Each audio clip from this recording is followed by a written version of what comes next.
Hey fermenters, Austin Durant here. Today I'm going to show you how to make garlic dilly beans. These are one of the simplest vegetable ferments that you can do.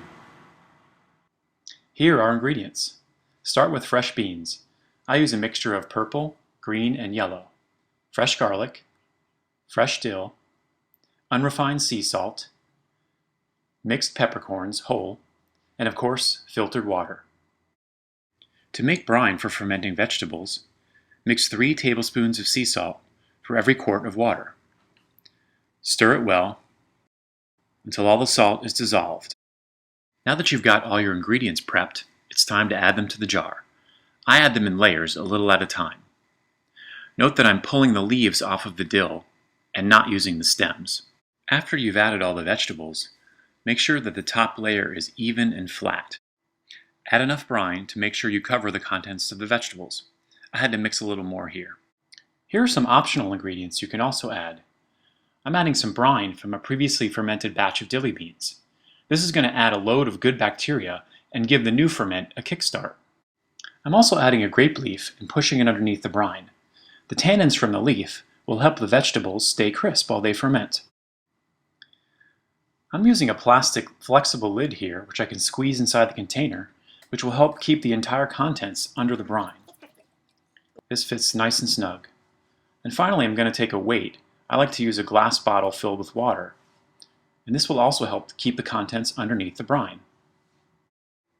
I like to write the start date right on the jar so that I can keep track of how long things have been fermenting. Cover everything with a dish towel or a tea towel and then secure it with a rubber band. And now it's time to ferment. Put it in the coolest, darkest spot in the kitchen or house. Okay, it's day 3 and let's take a look at how our dilly beans are doing. When I remove the cover, notice that there's a layer of white mold that's formed on the surface. This is normal. Simply remove the weight and start to spoon or wipe out as much of the mold as you can. Note that as long as most of the contents are underneath the brine, they're safe. After getting as much mold as you can out, stir the brine up. Any remaining mold will quickly be killed by the acidic environment of the brine. Wash and dry the lid and the weight, and then replace them along with the cover. Put it back in its fermentation spot.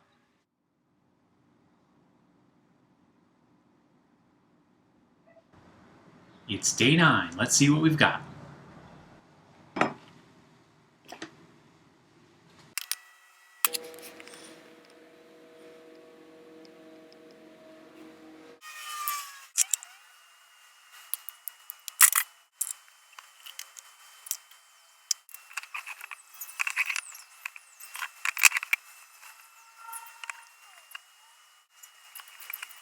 Let's try green bean.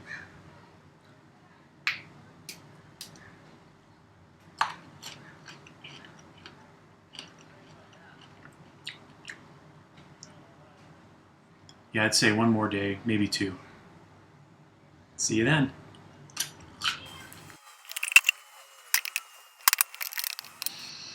It's day 13 and they're smelling great. Let's see how they taste.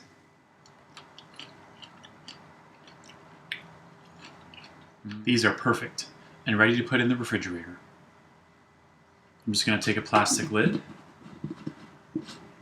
and use the same jar that I fermented them in and put them in the fridge.